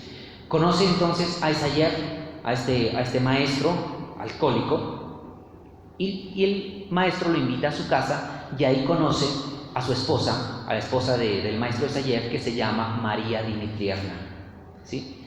¿Qué sucede con Dostoyevsky con estos dos personajes? Primero, con el maestro Isayev, ese alcohólico empedernido, lo va a capturar y lo va a llevar en Crimen y Castigo, como el alcohólico, el borracho Marmeladas que encontramos en la obra. Se basa en él para recrearlo acá. ¿Qué ocurre con María Dmitrievna? Cuando se encuentra con ella, encuentra que es una mujer intelectual y culta. Entonces Dostoyevsky empieza a encantarse de esta mujer. ¿Pero cuál es el problema? Pues que está casada con el amigo de él.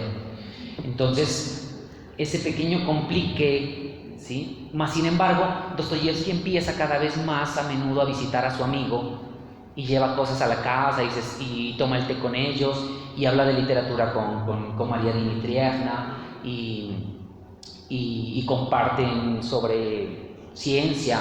Era una mujer muy intelectual.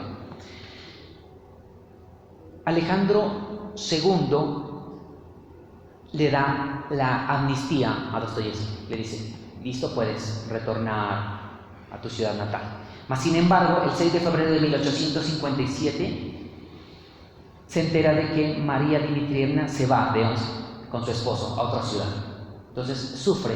De hecho, una de las primeras cartas que Dostoyevski le envía a Dmitrievna es esa carta de dolor que yo pienso que solo la puede escribir un alma, ¿sí? Eso no puede ser escrito desde el cuerpo, ¿sí? Ese dolor, ese sufrimiento y esa súplica, cuando al final le dice: usted se va y me está dejando totalmente solo.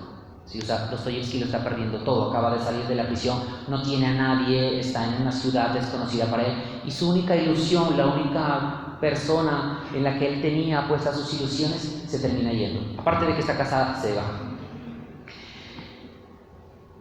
Sin embargo, al poco tiempo le llega la noticia en una carta que lo pone triste y feliz. Su amigo, el maestro Sayev, el alcohólico, se acaba de morir.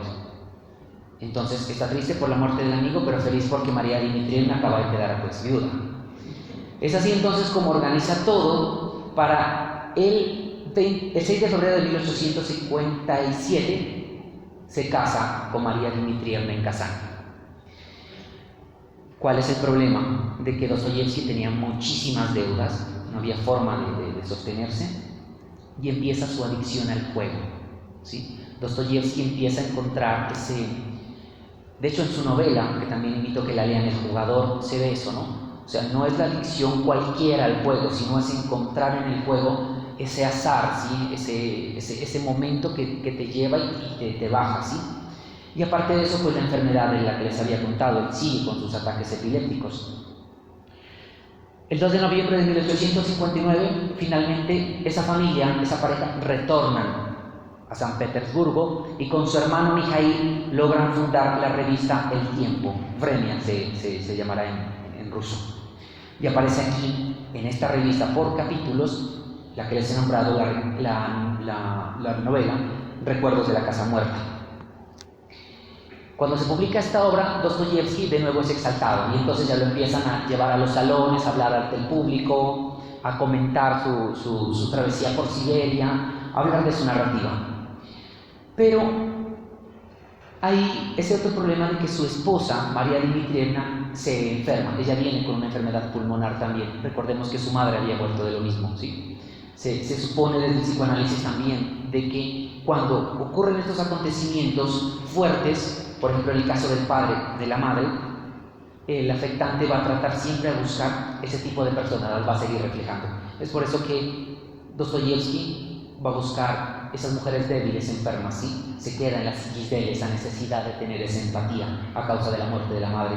Y es por eso que María Dmitrievna está enferma. Mientras Dostoyevski está en los grandes salones hablando de literatura, su esposa está en cama en los últimos momentos de su vida.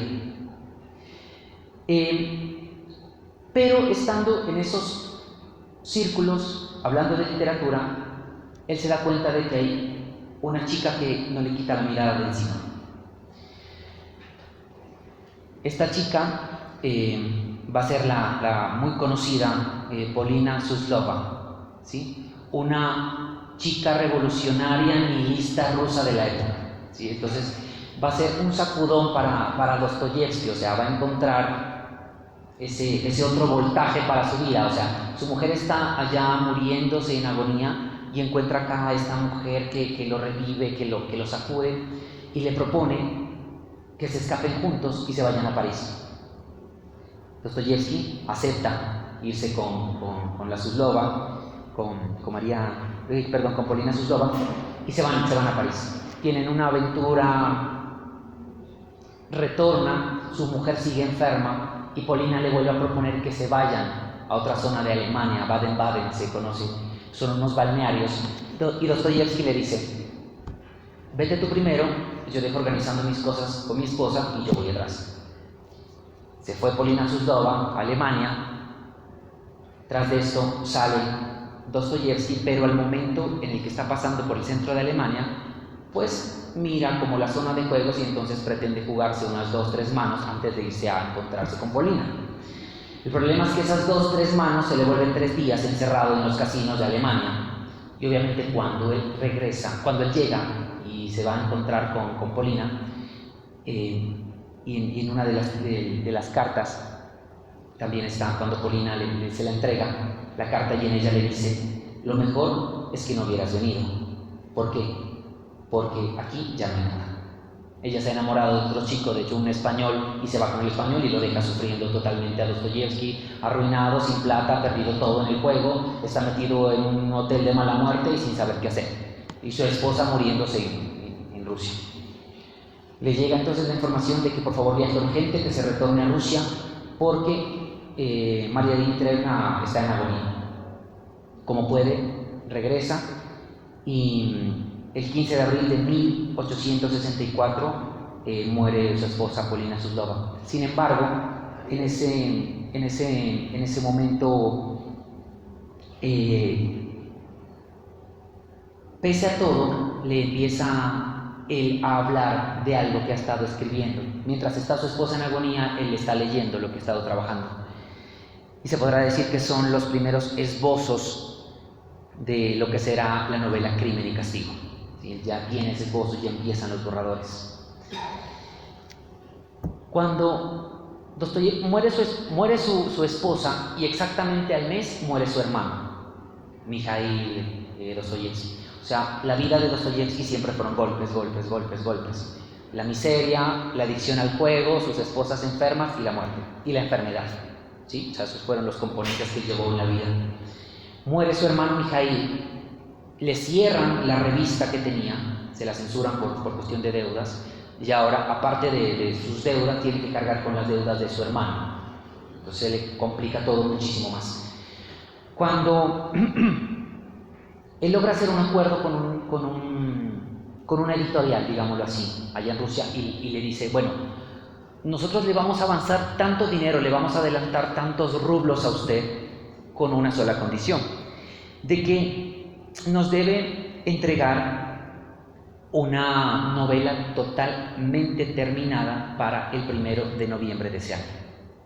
Tiene que ser terminada. De lo contrario, en la cláusula del contrato decía que él perdería todas sus obras, las que haya escrito y las que hubiese continuado escribiendo quedaban en propiedad de la casa editorial.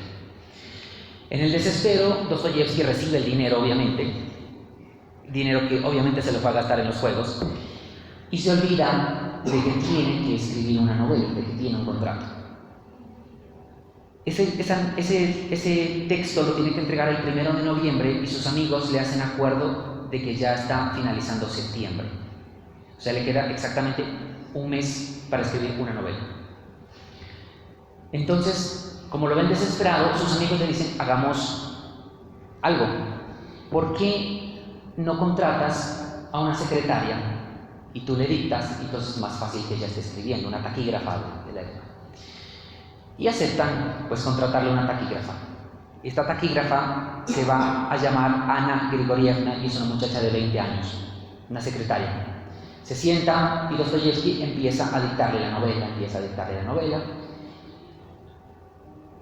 Mientras está dictándole la novela, Ana Grigorievna se empieza a entusiasmar de la forma en cómo Dostoyevsky le narra esta novela, porque lo ve que va de un lado a otro de la habitación, sube, baja, grita, se mete en el personaje y ella transcribe todo.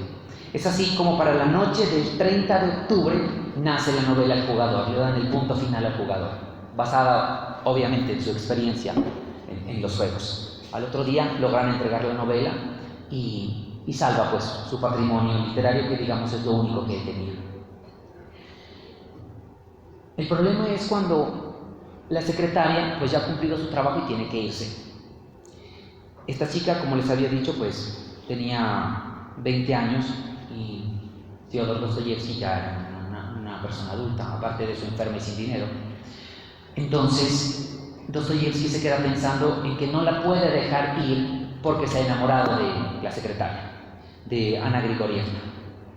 Ahora el punto es cómo le dice él, un hombre viejo, sin dinero, adicto al juego y enfermo, a un adolescente de 20 años que está enamorado.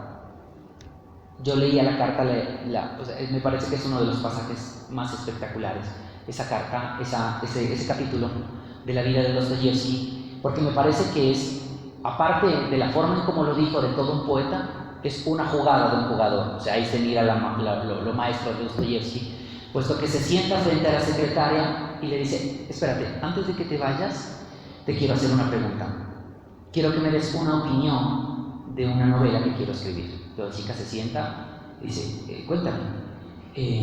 Bueno, le dice: estoy escribiendo una novela de un hombre sin dinero, sin plata, enfermo, de avanzada edad, algo así como yo, que en algún momento se termina enamorando de una muchacha linda, joven, algo así como usted. Y él le quiere declarar su amor, pero no sabe cómo hacerlo, entonces la sienta frente de él, algo así como estamos nosotros. ¿Qué le dirías tú, pues, si estuvieras en la novela? Y Ana Grigorievna lo toma de las manos y le diría a él, como le digo a usted, que lo amo para toda la vida. Y es así como el 15 de febrero de 1867 se casan ellos dos. De esta relación de Ana Grigorievna aparece, ella asume el rol, y es gracias a ella que varias de sus obras las podemos ver hoy en día. ¿Sí? Ella se volvió la editora oficial de Dostoyevsky. Ella fue la que le dijo: usted dedíquese a escribir y yo me dedico a vender las obras. Entonces ella sacaba los tirajes de ejemplares. De hecho, del Jugador logró sacar un tiraje para esa única novela, para esa novela corta, de 3.000 ejemplares, que fue el primer tiraje que sacaron. Y ella se dedicó a eso, era la que transcribía las obras, la que hacía corrección, trabajaba todo eso. Hubieron muchas obras de Dostoyevsky que él decidió que había que quemarlas, que no servían para nada, y le dijo a ella: toma estos manuscritos y quémalos a la hoguera. Y pues su esposa, en su intuición femenina, los guardó y nunca los quemó. Se publicaron después de la muerte de Dostoyevsky cartas, ensayos, trabajos de esto. Hay otra cosa que se me estaba pasando por alto y creo que es muy importante resaltarla. Todas las obras de Dostoyevsky, la gran mayoría, son obras extensas.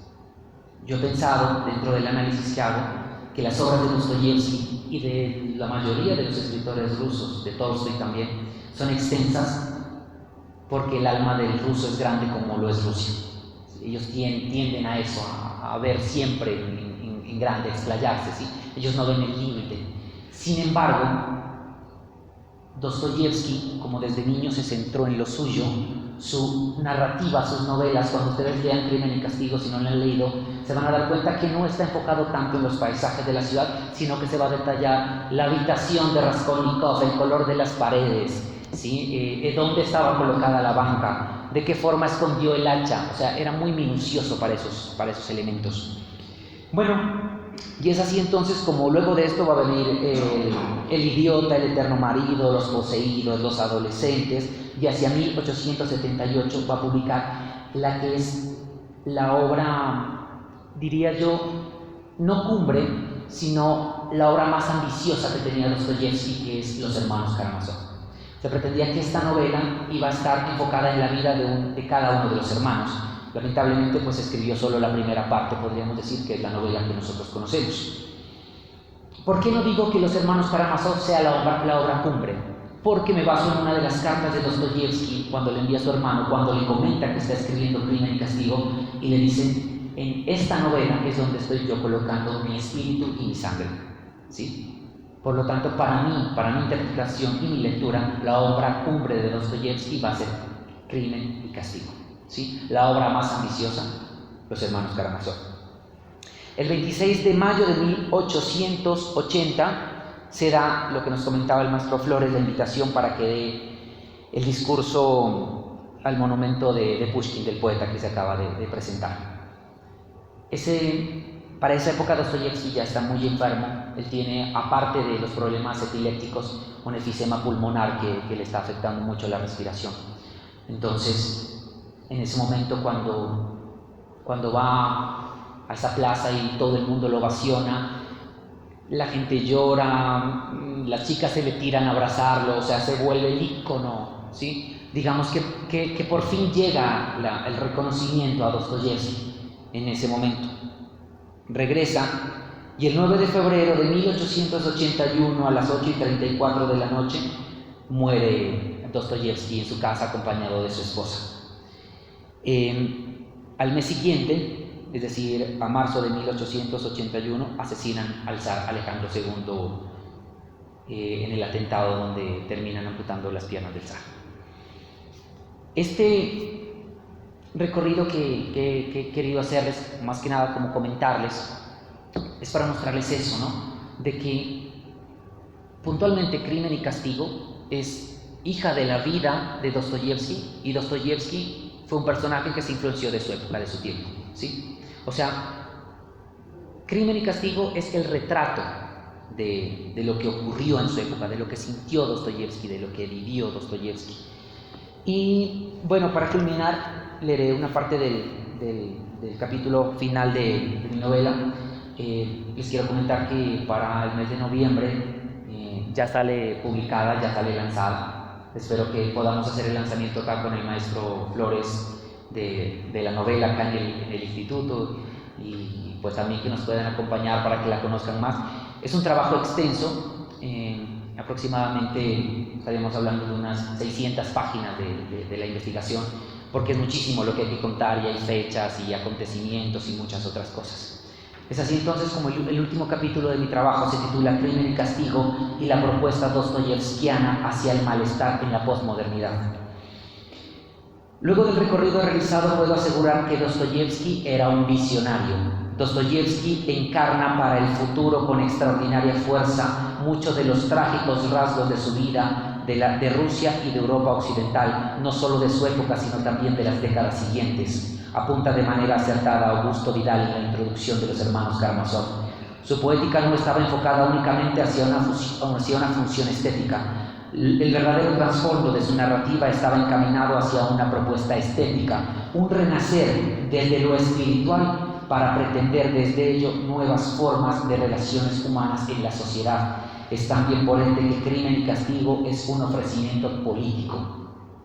Como se ha podido apreciar a través del desarrollo de su vida y su relación con el pasado de su pueblo, Dostoyevsky crea ficciones que se basan en su realidad y en su sentir. Esto quiere decir que toda experiencia pasa a ser analizada y criticada bajo la mirada psicológica que le permite ir más allá de la simple comparación. ¿Qué de todo aquello que se puede apreciar en su cotidianidad le preocupa más? ¿Acaso el artista no es el que se deja afectar por el mundo? Dostoyevsky culminará el rol de crítico social desde su propia idea de hombre, de cómo éste ha de ser, ha de actuar dentro de los valores que dan los cimientos a dicha comunidad, a dicha continuidad. Aunque la mencionada obra es escrita en el siglo XIX, su fórmula puede ser aplicada a nuestros días. Estoy convencido de que la propuesta que hace Dostoyevsky en su narrativa servirá por muchas épocas más, y es el resultado de lo que será una profecía que no se queda en ello. Crimen y Castigo es un diagnóstico acompañado de su propio tratamiento. Muchas gracias.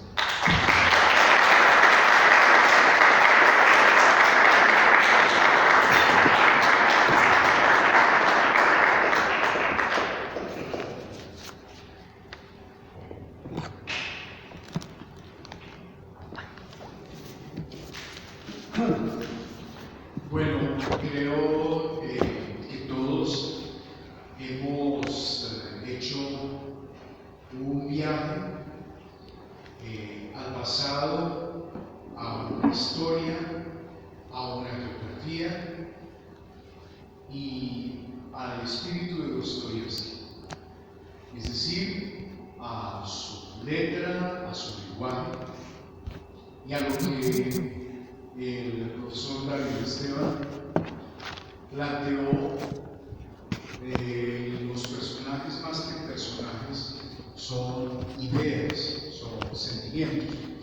Entonces, ese viaje o ese transporte que nos ha hecho David Esteban, el maestro David Esteban, el profesor también Sernarí, es un viaje que nos ha mostrado como si hubiéramos sido partícipes de la cristianización de Rusia, de la historia de los Ares en hitos tan fundamentales, pero sobre todo yo quiero decir 4 aspectos que me han sorprendido en este viaje que nos ha dado como el horizonte, nos ha dado la perspectiva y nos ha dado un relato con un significado.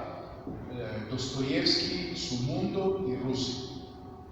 En primer lugar, que este trabajo, el arte de contar, la madurez para captar otro mundo, otra cultura. En primer lugar, ese mismo hecho disuelve el propio argumento del autor, y ese es su mérito, de que no se puede llegar a otro espíritu, a otra lengua y a otra cultura, porque lo que él ha hecho hoy es, pensando en español, narrando en español, escribiendo en nuestra lengua, contarnos y mostrarnos ese mundo del siglo XIX. Eso es lo primero, esa capacidad, esa habilidad y ese empeño narrativo. El segundo punto, que es para nosotros muy importante, es que esta casa se ha sentido hoy insuflada por el espíritu de Dostoyevsky. Insuflar es una palabra del latín. Insuflar quiere decir traer una presencia. Dejar aquí unas voces, la secretaria de Dostoyevsky, la conversación con el narrador ebrio o alcohólico, la indecisión de Dostoyevsky ante el mundo de esa mujer que lo abandona porque se va, pero la carta que escribe, las maneras como está dictando su obra porque puede perder su patrimonio artístico, los momentos de ansiedad y de angustia cuando el pelotón de fusilamiento va a disparar y él sabe que va a morir porque está irremediablemente condenado. El discurso ante Dostoyevsky, entonces, voces del pasado. Hemos asistido a algo extraordinario hoy en Bogotá. Yo lo conozco muy bien a Bogotá, es un día Bogotá. No tengo ninguna duda de que hoy asistimos a tal vez la mejor conferencia sobre literatura que hubo en Bogotá. Es la mejor en este día. Es la mejor. Porque en primer lugar, y esos son los 2 últimos puntos, yo soy profesor de lenguaje, traductor, profesor de la Universidad Nacional, pero creo que también es parte de Colombia el cultivo del idioma español en Colombia, que es nuestra gran riqueza. El español no le pertenece a un estado. El español es una lengua católica, en el sentido que ha hablado el expositor, una lengua universal, en un sentido de encuentro, un sentido de diálogo, un sentido de conversación, un sentido de interlocución. Y ese gran español, no en un sentido chauvinista, por supuesto, en un sentido de la cultura, en un sentido del espíritu, en un sentido del intelecto. Ese español de Colombia maravilloso, hoy lo hemos tenido en este relato. Un lenguaje elegante, un lenguaje preciso y una habilidad narrativa. En el instituto nosotros somos con palabra que es como un silicio y no nos da miedo decir las cosas, no nos da miedo señalar, instigar, fustigar, criticar, no nos da miedo, pero no somos avaros, ni parcos, ni mezquinos, y creo una palabra bogotana, ni chichipatos, cuando el elogio debe hacerse, como en el caso de... Entonces es un español estupendo, de un profesor o un profesor de una universidad del sur de Colombia. Qué maravilla de las regiones de Colombia, con todas estas cosas que ocurren en el mundo político. Entonces, realmente, muchas gracias, profesor David Esteban, muchas gracias por su empeño, porque nos ha traído las voces de Dostoyevsky, porque nos ha planteado dos preguntas. La primera pregunta es, ¿qué es el nihilismo y la actualidad del nihilismo? Cuando se deshacen los valores, el sistema de referencias éticas. Bueno, hay que recordar que el libro Crimen y Castigo, para bien y para mal, para desgracia nuestra, pero si sabemos reorientarnos para crear una nueva cultura. Entonces, Dostoyevsky hace la novela Crimen y Castigo, en parte porque está muy impresionado por algo que ocurrió en Rusia en esa década y que conmovió el espíritu, la imaginación de los contemporáneos. Y es que en Nietzsche, un joven, un estudiante, no hacía mucho tiempo en la universidad, creó un grupo político. En esa época florecían como los hongos después de la lluvia, los grupos políticos. Florecían las asociaciones, las secciones, los populados, los radicales, los ultra radicales, los más radicales. Los de hoy son más que ayer, los de pasado mañana serán más que los de hoy y que los de antier. Y en Nietzsche como un grupo pequeño y tiene ese espíritu de que quiere hacer un cambio y cree que es la lucha política radical. Entonces forma un grupo con unas relaciones de poder verticales, unas relaciones de poder de sometimiento total a la cabeza. Y uno de los estudiantes dice, no, yo no me aguanto eso, yo no quiero eso, y critican, y cree que se pueden decir las cosas. Entonces Nietzsche, en San Petersburgo, con un grupo de estudiantes de la Academia de Agricultura de San Petersburgo, quiere afianzar las relaciones y hacer un bautismo de sangre y una hermandad de sangre de grupo. Y entonces dice que había protestado, vamos a hacer un juicio. Y entre los 5 estudiantes asesinan al joven que había declarado su desacuerdo. Nietzsche es el último que le da el golpe de gracia con unas piedras.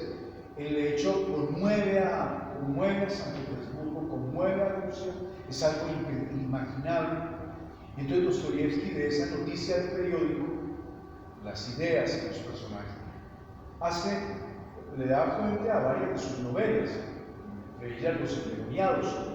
Pero la idea de que alguien puede transgreder las reglas éticas por una idea, eso lo deja él sorprendido. Es decir, ¿cómo puede alguien convertir una idea en una realidad a la que le rinde tributo? Y cómo esa idea sojuzga, obsesiona, obsede, domina, se convierte esa persona en poseso de esa idea. Esa es una pregunta que el profesor plantea con mucha realidad.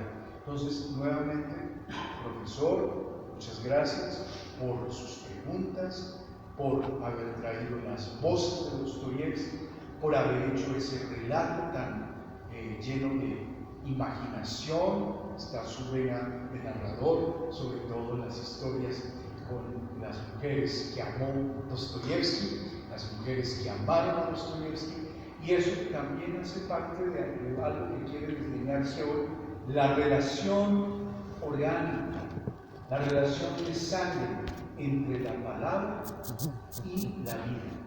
Dostoyevsky era un hombre, ya contó el profesor, que comía la comida rusa, el té, interminables horas de té. El Museo de San Petersburgo, que le recomiendo, a Rusia se puede ir sin pasaporte, se puede ir uno sin pasaporte por Turquía, se puede ir uno sin pasaporte de Turquía a Rusia, a pesar de que es una cosa que no tenemos con los Estados Unidos, que son nuestro principal aliado, y al que le hacemos todo lo que nos digan. Entonces, ¿hay que poner base? Sí, ¿Hay que hacer la frontera de Venezuela? Sí. ¿Hay que hacer? Sí, sí, sí, sí. Y 4 millones no tienen documentos y nadie pregunta ¿y por qué cuando se mandan? Bien, entonces a Dostoyevsky, el Museo de Dostoyevsky, hace unas veladas como la que hoy maravillosamente nos hizo vivir, pensar, reflexionar el profesor, acompañadas de lo que le gustaba cenar a Dostoyevsky.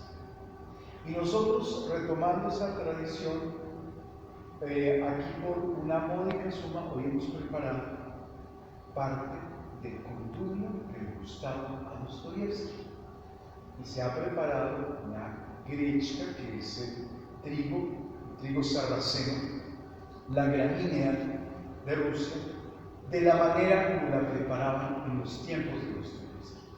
Entonces, está en la sala, ustedes pueden acercarse, es un apoyo al instituto, pero al mismo tiempo ustedes van a estar en cuerpo, espíritu y paladar en la época de Dostoyevsky de manera genuina, después de esta estupenda, erudita exposición.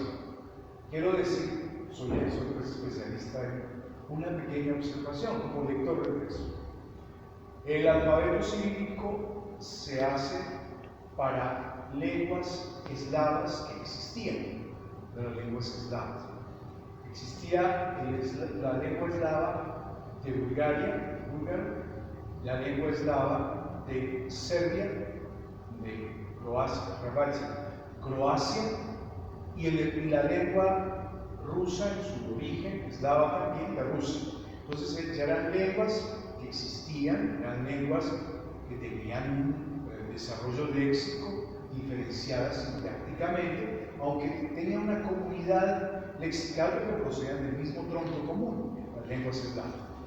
El problema era que no tenían escritura, o sea, eran lenguas orales, ya existían, eran lenguas de raigambre eslava, eslavos del sur y eslavos del norte.